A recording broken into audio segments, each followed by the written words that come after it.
सबसे पहली बात रखी है परधन परदारा। यदि हम दूसरे के धन की इच्छा रखते हैं किसी भी तरह से,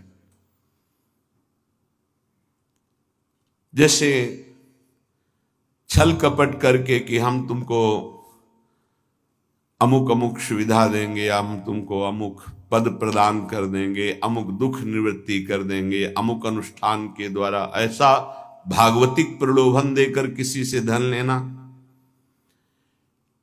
या सांसारिक किसी छल कपट के द्वारा उसके धन का अपहरण करना, तो आप धन का उधर अपहरण कर रहे हैं, आपके भागवतिक धन का अपहरण उसको जा रहा है जिसका आप धन अपहरण कर रहे हैं, अपने आप ट्रांसफर हो जाएगा। आप छल कपट करके उसका धन ले रहे हैं तो दैवी शक्ति आपके भजन तप पुण्य का फल वहां पहुंचा देगी। सिद्धांत है, बहुत घाटा हो जाएगा। आप क्या समझते हो? आपके निमित्त से जो भी कुछ हो रहा है उसमें आपका तप और भजन खर्चा होता है। इसलिए किसी भी बहाने से ये परधन का प्रतिग्रह या परधन की चोरी या परधन का अपहरण की भावना न रखे, चाहे धामवासी हो या धाम आश्रित हो। इससे आपके सीधे भजन पर फर्क कैसे नहीं पड़ेगा?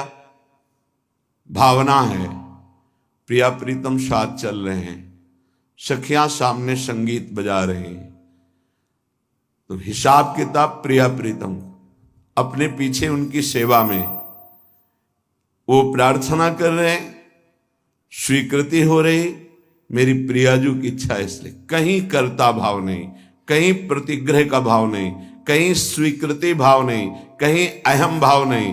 अब वो कृपा सीधे प्रिया प्रीतम संभालेंगे, आप वहां कहीं नहीं है। आपको लाखों प्रणाम कर रहे हैं, आपकी भावना मेरे प्रिया प्रीतम मेरे साथ चल रहे हैं, उनको नमस्कार हो रहा है, मैं तो उनकी सेवा में चल रही हूं, खत्म। अगर मेरे को प्रणाम तो हिसाब उसका देना होगा। अगर प्रिया प्रीतम को प्रणाम हो, आप सेवा में आप केवल देख रहे हैं, वो हिसाब प्रिया प्रीतम, वो अमोघ आनंद समुद्र है। हर जीव का परम कल्याण एक निमेष मात्र में कर देने की सामर्थ्य हमारे प्रिया प्रीतम में है। निमेष कहते हैं पलक झपकने के समय को। परदार चाहे गृहस्थ में हो, चाहे विरक्त में हो, चाहे वृंदावनवासी हो या वृंदावन के आश्रित हो, परिस्त्री के प्रति काम भाव से दर्शन करने से सारे सुकृत नष्ट हो जाते हैं। और कहीं उनके अंग प्रत्यंग का अचानक दर्शन हो जाता है तो दोबारा दृष्टि नहीं जानी चाहिए। अगर एक बार आपने देखा, दोबारा फिर काम भाव से देख लिया तो आपकी तपस्या, आपके सुकृत सब ढक जाएंगे। बाणासुर की जब भुजाओं का भगवान सुदर्शन चक्र से छेदन कर रहे थे, श्रीमद् भागवत में पढ़ लेना, तो जब देखा उनकी कुल माता आदि देवी ने कि अब किसी भी तरह भगवान का सुदर्शन चक्र छोड़ेगा नहीं बाणासुर को, तो दिगंबर होकर सामने खड़ी हो गई। सोई भगवान ने आंख मूंद ली और सुदर्शन चक्र को शांत कर लिया। इसमें महादेव जी की प्रेरणा थी, क्योंकि चाहते थे 4 भुजाएं तो बची रहें, 1000 भुजाओं का छेदन। आगे भगवान का सुदर्शन चक्र रुकता ही नहीं बिना आज्ञा के, तो भगवान शिव की आंतरिक प्रेरणाओं, उनकी जो कुल देवी थी वो आकर दिगंबर होकर खड़ी हो गई। भगवान ने वहां लिखा है, यदि किसी के अंग प्रत्यंगों का दर्शन हो जाए तो सारे सुकृत नष्ट हो जाते हैं। इसलिए पर शब्द लिखा हुआ है।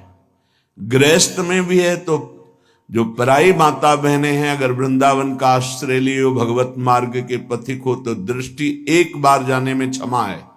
अचानक आप जा रहे थे, दृष्टि पड़ गई आप नीचे, मानो यमुना के किनारे कोई स्नान कर रही माता बहन, या अचानक दृष्टि गई, तो आपकी असावधानी थी, आप सावधान हो जाइए। दोबारा यदि काम भाव से भरकर देखा तो देखने मात्र से आपके सुकृत नष्ट हो जाएंगे, जो आपको परमार्थ में बढ़ाने वाले हैं। तीसरा, द्वेष। जब हमारे प्रतिकूल कोई आचरण करता है तो हमें द्वेष हो जाता है। ये द्वेष बहुत ही घातक है, प्रायः सबके हृदय में रहता है और वो जलाता रहता है। जरा सी प्रतिकूल बात पर द्वेष हो जाएगा। अगर द्वेष हो गया तो भगवान की भक्ति बढ़ेगी नहीं, क्षीण होती जाएगी। क्योंकि भगवान कह रहे हैं अद्वेष्टा सर्वभूता नाम, किसी भी भूत प्राणी से तुम्हारा दोष भावना, दोष में ही द्वेष होता है। हमारे अनुकूल उसका जो व्यवहार नहीं है तो हमें द्वेष हो जाएगा। नहीं, द्वेष नहीं, भगवत भाव से प्रणाम करो। भगवान उसको प्रेरित करके आपके साथ ऐसा प्रतिकूल व्यवहार करा रहे हैं। हट जाओ, द्वेष मत करो। मात्सर्य ये बड़ा सूक्ष्म विषय है।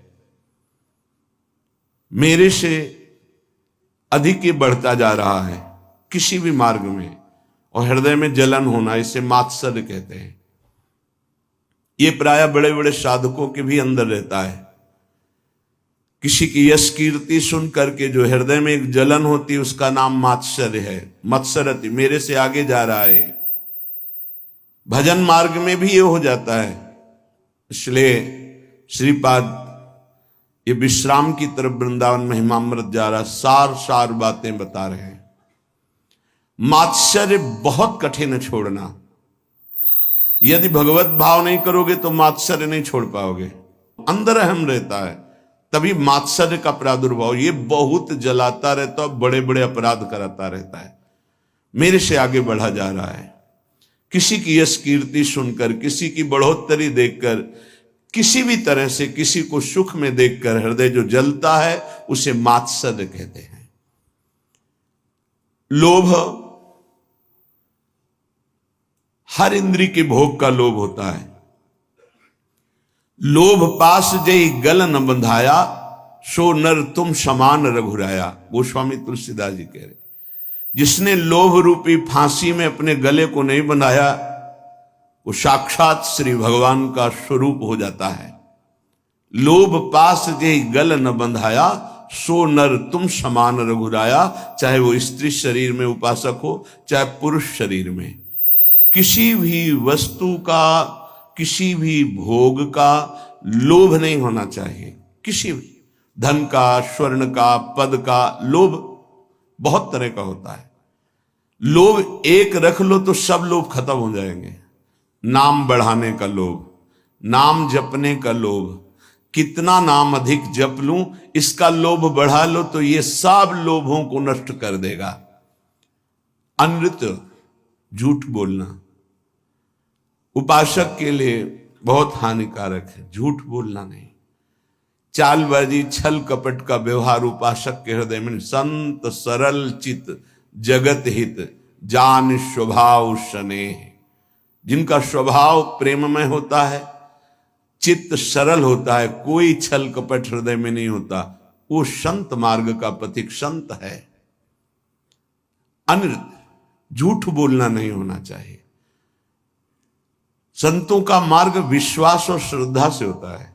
यहां कोई कह दे कि ऐसा से ऐसा बिल्कुल 100% सही, उसमें ये विचार नहीं होता कि ये झूठ भी बोल सकता है क्या, ये कपट भी कर सकता है क्या, क्योंकि विश्वास से ही हमारी यात्रा हुई है। तत्काल विश्वास। ऐसे ही पूरा जगत जो थोड़ा भी आस्तिक है संतों के वचनों पर विश्वास करता है कि ये कभी झूठ नहीं बोलते। साधक देखते ही पता चलता है कि भगवान के जन है, ये झूठ क्यों बोलेंगे, उनकी बात पर तत्काल विश्वास होता है। इसलिए अनृत, कभी झूठ बोलने का आपके हृदय में विचार ही न रह जाए, ऐसा इष्ट देव से प्रार्थना करें कि हमें वो सामर्थ्य प्रदान कीजिए कि मैं कभी झूठ न बोलूं। किस बात के लिए झूठ बोलूं? एक गलती छुपाने के लिए 1000 गलतियां कर बैठते हैं हम। अगर एक गलती स्वीकार कर ले तो 1000 गलतियों से बच जाएंगे। हम झूठ क्यों बोले? परुख, कड़ुआ वचन, झूठ नहीं बोलना, इसके साथ कठोर वचन नहीं बोलना। कुछ भजन करने वाले उपासक समझ नहीं पाते तो ऐसे सेवक जी बड़ा विरोध करके उनके लिए बोल रहे हैं। एक रिसाने से रूखे से दीखत पूछत रीति भभूकत धावत। बोले एक ऐसे मानो गुस्सा है, रिसाने से मानो हृदय शुष्क है, रूखे से दीखत, बात करो तो भभूकत धावत। भभूकत धावत, भूकत शब्द श्वान के लिए है, वो एकदम ऐसे नहीं, ऐसा नहीं। उपासक का व्यवहार बहुत सरल, मृदु और उदासीन, दोनों बातें समझनी है। गंभीर शब्दों में, मृदु शब्दों में हल्की मुस्कुराहट लेते हुए बात कह दी, उदासीन हो गया। एक रिशाने से रूखे से दीखत पूछत रीति भभूकत धावत, ऐसा नहीं होना चाहिए। एक रंग मगे बोलन, ये भी नहीं होना चाहिए कि बहुत सजा करके सामने वाले, नहीं, सीधी बात, सरल चित्त से मंद मुस्कान से उत्तर दिया। आवश्यक हुआ तो, कोई हमारा द्वेष नहीं, कोई हमारा कड़ुआपन नहीं है, और उदासीन हो गए। परुख वचन कबहु न कहा, कठोर वचन कभी उपासक न बोले। पर आप भी द्रोह, किसी दूसरे से द्रोह का आचरण निष्ठुरता पूर्वक जो होता है वो कभी नहीं होना चाहिए। पराभित द्रोह, कठोर व्यवहार करते हुए द्रोह का आचरण नहीं करना चाहिए। हमारा व्यवहार मृदु होगा, आप हमारे साथ कठोर व्यवहार करते हो, वो आपका स्वभाव है, हम छोड़ देते हैं आराध्य देव के ऊपर। आराध्य देव का विधान है कि ये कठोर व्यवहार करेगा, मैं सहूंगा। उसके लिए क्या विधान है आराध्य देव जाने। अपने को कठोर व्यवहार नहीं करना, द्रोह नहीं करना। बहुत हृदय जलता है यदि द्रोह करोगे। कल्पनात्मक भय उत्पन्न होता रहता है द्रोह करने वाले को।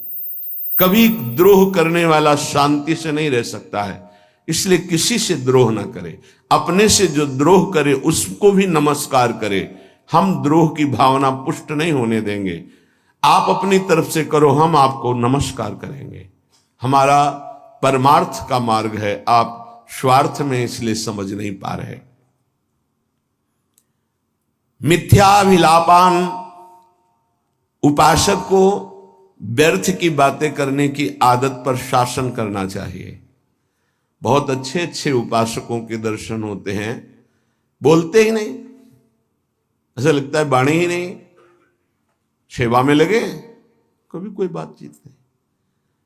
बहुत अच्छा है, जब बोले तो प्रिया प्रीतम की बात बोले, नहीं ताते मौन रहना उचित है, गुरुदास जी कह रहे हैं। तो परधन परदार द्वेष मात्सर्य लोभा अनृत परुख पराभिद्रोह मिथ्याभिलापान त्यजति, इतने दोषों का त्याग कर दे। ये वृंदावन की रहनी है, ये वृंदावन के आश्रित का आचरण है। चाहे जहां रहते हो इसको स्वीकार कर लो।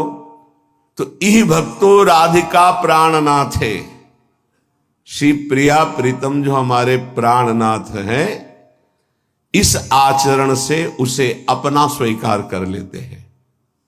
बहुत जोर की बात है। हम तो प्रभु को अपना मानना शुरू करिया, और जब वो मुझे अपना मान ले, आगे के श्लोक में बहुत खुल के इसकी व्याख्या की कि एक बार प्रिया प्रीतम जिसकी तरफ देख लेते हैं उसका संसार बंधन नष्ट हो जाता है। एक बार देख लेते हैं। ऐसा श्रीमद् राधा सुधा निधि में जिस दिन श्री जी ने कृपा दृष्टि से देख लिया, ऐसा महासुख प्रकट होगा कि अगर करोड़ों मोक्ष होते तो वो भी हे हो जाते, तुच्छ हो जाते। करोड़ों मुक्तियों को तुच्छ कर देने वाली कृपा कटाक्ष हमारी श्री राधा किशोरी की है।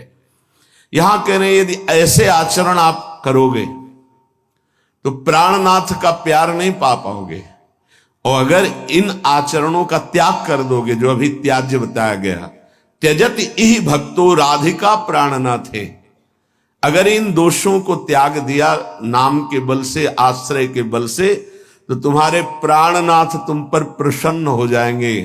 तुम जो भक्ति करते हो तुम्हारी भक्ति करेंगे। तुम्हारी भक्ति क्या होती है? भावे मोहि जोई सोई सोई करे प्यारे। अब जो मुझे भाता है मेरे प्यारे वही करते हैं। न खलु भवति बंध्या तस्य वृंदावन आशा, उसकी कभी वृंदावन की आशा और वृंदावन का फल कभी नहीं छूटेगा। वृंदावन का फल प्रिया प्रीतम की सेवा में पहुंच जाना, वृंदावन की आशा चिदानंद वृंदावन में प्रवेश पा, ये दोनों कभी व्यर्थ नहीं जाएंगे जो ऐसी रहने से रहता है। बंध्या कहते हैं कि जो पुत्र नहीं प्रकट करती, वो आशा बंध्या है, जिसमें ये दोष है वो फल प्रकट नहीं कर पाएगी, इसलिए इन दोषों का त्याग करे।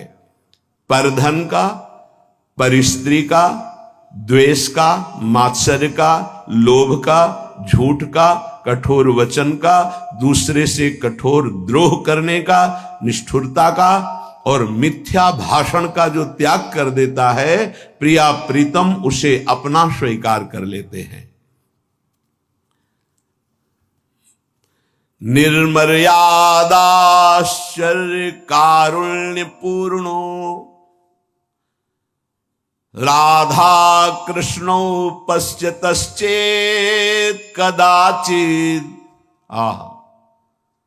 राधा कृष्णो पश्यतश्चेत् कदाचित् यः कोऽप्यस्मिन् यादृशास्तादृशो वा देहस्यान्ते प्राप्नुयादेव सिद्धिम। देख लो, विश्वास करो, यदि आप ऐसे चलोगे तो आपके ऊपर दोनों की दृष्टि हो जाएगी। राधा कृष्णों पश्यतश्चेत् कदाचित्, किसी समय वो आपको देख लेंगे, उनके महल में रह रहे हो, पक्का विश्वास करो। ये तो यहां तो कहा जा रहा है कदाचित किसी समय देख लेंगे, अपने को रोज देखते हैं, हम ही को नहीं, आप सबको देखते हैं। क्योंकि आप नहीं देख रहे, जब देखते हैं तो पता चलता है वो किस किस को देख रहे हैं। वो सब आप शरणागत हैं, आप सबको देखते हैं। कदावा खेलंतो ब्रजनगर वीथीषु हृदयम हरंतो श्री राधिका मधुपति कुमारो सुकृतिना। जो हमारे नवल किशोर युगल सरकार हैं, खेलते खेलते कभी देख लेंगे और आपके चित्त का अपहरण कर लेंगे। कदावा खेलंतो ब्रजनगर बीथीषु हृदयम हरंतो श्री राधा मधुपति कुमारो सुकृतिना। अकस्मात किसी दिन दृष्टि पड़ेगी हमारे सरकार की और आपके चित्त को चुरा के निहाल कर देंगे। इस देश में रहने का यही फल मिलता है। कदावा खेलंतो, कभी खेलते खेलते युगल सरकार, ये मेरा शरणागत है, राधा राधा पुकारता रहता है, देख लिया, निहाल कर देंगे। निर्मर्याद कारुण्य पूर्णो, कोई सीमा नहीं जिनकी करुणा की, उस करुणा से पूरित होकर राधा कृष्णो पश्यतश्चेत् कदाचित्, उसे राधा कृष्ण देख लेते हैं। किसको? जो वृंदावन का आश्रय लेकर ऐसी रहनी जो पीछे बताई गई, या वृंदावन का वास करके ऐसी रहनी से जो है हमारे प्रिया प्रीतम उससे देख लेते। अब कह रहे चाहे वो कैसा कोई भी क्यों न हो, वो देह त्याग कर प्रिया प्रीतम की सेवा में पहुंचेगा पक्का। देहस्यांते प्राप्नुयादेव सिद्धिम, वो इस परम सिद्धि को प्राप्त हो जाएगा कि प्रिया प्रीतम के समीप पहुंच जाएगा। या कोप्यस्मिन, कोई भी हो, याद शास्ता दृशोवा, वो कैसा भी हो, अगर इस रहनी से वृंदावन का आश्रय ले लिया, वृंदावन की आशा कर ली है, वृंदावन का वास कर रहा है, तो एक दिन प्रिया प्रीतम देख लेंगे, पक्का देख लेंगे। विश्वास करो, जो लिखा है हरिवंश महाप्रभु भी श्रीमद राधा सुधा निधि में वही, और हृदय भी वही साक्षी इस बात का कि वो देख लेते हैं। और वो जब देख लेते हैं तो फिर निहाल हो जाता है जीव, एक अलवेली मस्ती आती है उसके हृदय में। इसलिए बहुत महिमामयी बात कह रहे हैं कि अभी तक तो हमने तुमसे कहा कि धर्म कर लो, आज कहता हूं अधर्म कर लो। श्रीपाद बड़ी गूढ़ भाषा में कह रहे हैं, कुरु शकलम धर्मम मुंच सर्वत स्वधर्म त्यज गुरुमपि वृंदारण्यवासानुरोधात्। आज मैं तुमसे कहता हूं कि एक अधर्म कर लो तुम। क्या धर्म? बोले मुंच सर्व स्वधर्म, सब धर्मों का त्याग कर दो, या धर्म कर लो। विनोद की भाषा में कह रहे कि किसी को लगता हो कि मैं अपने कुल धर्म का त्याग करूंगा, अपने किसी का मैं पति हूं, किसी का पुत्र हूं, किसी का मैं पिता हूं, किसी का भाई हूं, कि तो हम भाई होने का क्या धर्म है, पति होने का क्या धर्म है, पुत्र होने का क्या धर्म है, पिता होने का क्या धर्म है, और मैं अमुक वर्ण का हूं उसका धर्म क्या है, बड़ा बड़ा। तो कह रहे हैं आज मैं कह रहा हूं कुरु सकल अधर्मम, आज ये सब अधर्म कर डालो। आगे वर्णन कर रहे हैं क्या धर्म?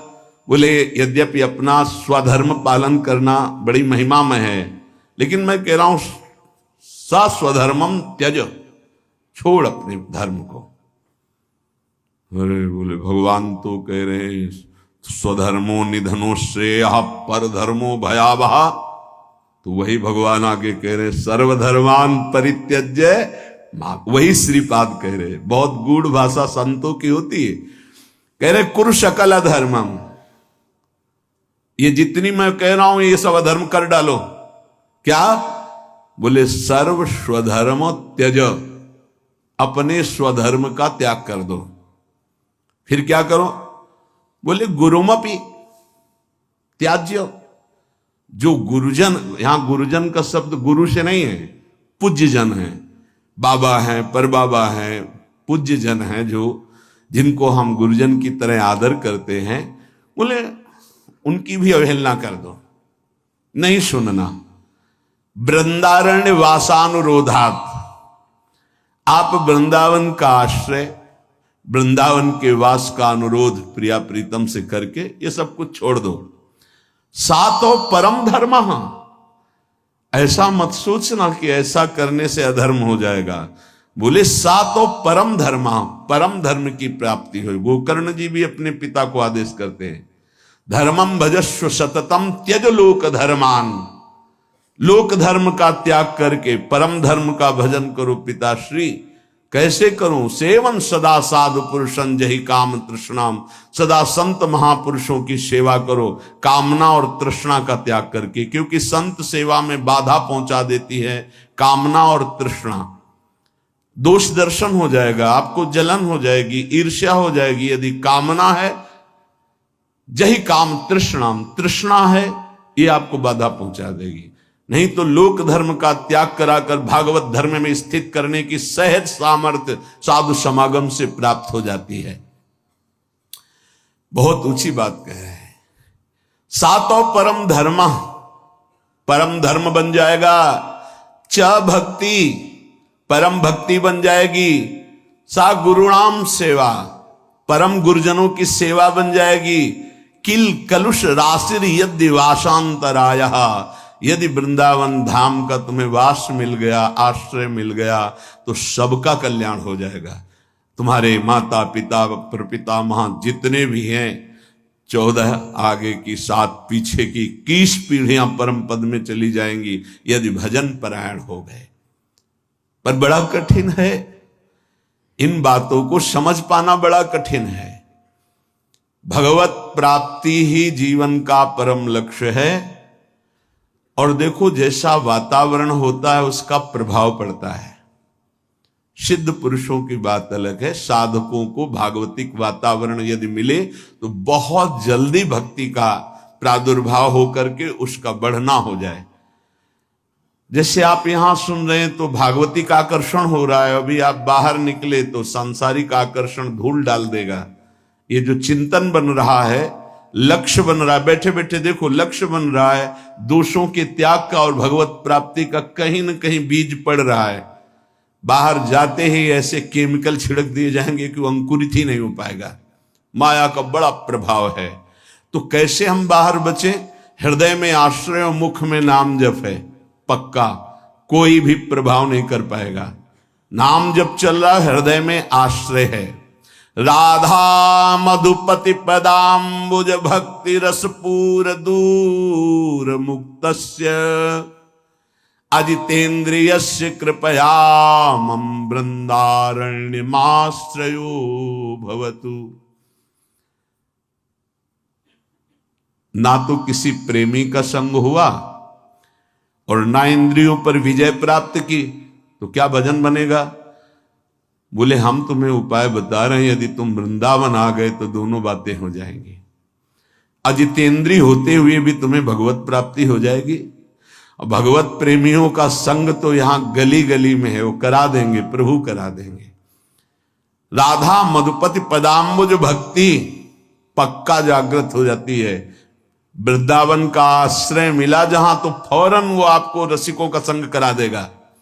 रसिकों का संग हुआ तो इंद्रियों पर शासन प्रारंभ हो जाता है। जबरदस्ती इंद्रियों को भोगों से हटाकर प्रिया प्रीतम में लगाया जाता है। ये रसिकों के संग का फल होता है। बोले कृपया मेरी बात मान लो कि आप अजितेंद्रिय हैं पक्का। कौन इंद्रियों पर विजय प्राप्त करा? कोई बिरला ही। और आप प्रेमी जनों के संग का सेवन नहीं कर रहे, लगभग ऐसा ही होता है। संग का तात्पर्य होता है उनकी आज्ञा में रहना। आज्ञा पे हैं तो दूर हैं आप, हृदय की बात नहीं जानते। आपको लगता है कि समीप वाले बहुत प्यारे हो सकते हैं, आप भ्रम मत कीजिए। मिलना, समीप बैठना या समीप रहना, यही प्रेम का लक्षण नहीं होता। भगवान ने ब्राह्मण पत्नियों को मथुरा के बताया था, मेरी आज्ञा का पालन करना, मेरा नाम कीर्तन करना, मेरा गुण कीर्तन करना, मेरा ध्यान, ये मेरे सानिध्य से भी जल्दी अधिक प्रेम प्रकट कर देगा, ये भगवान ने कहा। ऐसे ही रसिक महापुरुषों की आज्ञा में रहना, उनके बनकर रहना, हृदय से उनको अपना मानना, तो हृदय खिंचता रहता है। वो बताने का विषय नहीं होता, हृदय खिंचता रहता है उसकी तरफ। और वो जब हृदय खिंचता है तो जो हृदय में चलता है वो वहीं चलने लगता है। खास बात को पकड़ना, हम लोग बाहरी बात को पकड़ते कि हमारी तरफ तो देखा भी नहीं, हमसे तो बात भी नहीं करते, हमको तो कोई सेवा भी नहीं मिली, हम समीप भी नहीं बैठ पाते, तो पता नहीं उनकी हम याद में है कि नहीं। ऐसा नहीं। बाहरी व्यवहार में आप पास बैठे हुए देख सकते, हो सकता है 24 घंटे में उनकी एक बार याद ना आती हो, और आप दूर रहकर उनकी आज्ञा का पालन करते, हो सकता है 24 घंटे आप उनकी स्मृति में आते हो। कैसे तुम्हें पता चलेगा? तुम चित्त जोड़ो, और जब तुम्हारे चित्त में आह्लाद हो रहे लगने लगे कि मुझे बहुत प्यार करते हैं, तो समझ लेना उनका चिंतन और आपका चिंतन जिस दिन एक होगा, आप जान जाओगे कि रसिक महापुरुष गुरुदेव कितना हमें प्यार करते हैं। सच्ची मानना। तुम्हें कैसे बताए? प्यार हृदय का विषय होता है, बाहरी व्यवहार का विषय नहीं होता है। इसलिए कह रहे कि अगर रसिक जनों से आप दूर हैं, आप अजितेंद्रिय भी हैं, तो आप चिंता ना करें, आप शरणागत हैं, आप आश्रित हैं। राधा मधुपति पदाम्बुज भक्ति रस पूर्ण, आपका हृदय प्रिया प्रीतम के प्रेम रस से पूर्ण हो जाएगा। आप एक एक मिनट आपका जो जा रहा है बहुत कीमती जा रहा है, बहुत महिमा में जा रहा है। आप ये मत देखो कोई देख रहा है कि नहीं देख रहा, आप अपनी दिनचर्या में, आप अपनी शरणागति में सच्ची आपको बहुत प्यार है। प्यार का मतलब गले लगाना नहीं, प्यार का मतलब बात करना नहीं, प्यार का मतलब देखना नहीं, प्यार का मतलब ये कहना नहीं कि मैं आपको बहुत प्यार करता हूं। वो हृदय का विषय होता है। इसीलिए इस श्लोक में कह रहे हैं कि राधा मधुपति पदाम्बुज भक्ति रसपूर पर दूर मुक्तस्य, जीवन मुक्त महापुरुषों की समीपता नहीं प्राप्त है, दूर है। अजितेंद्रियस्य, वो अजितेंद्रिय भी है, पर कृपया उसके ऊपर कृपा बरसेगी। वो आश्रित है, वो शरणागत है।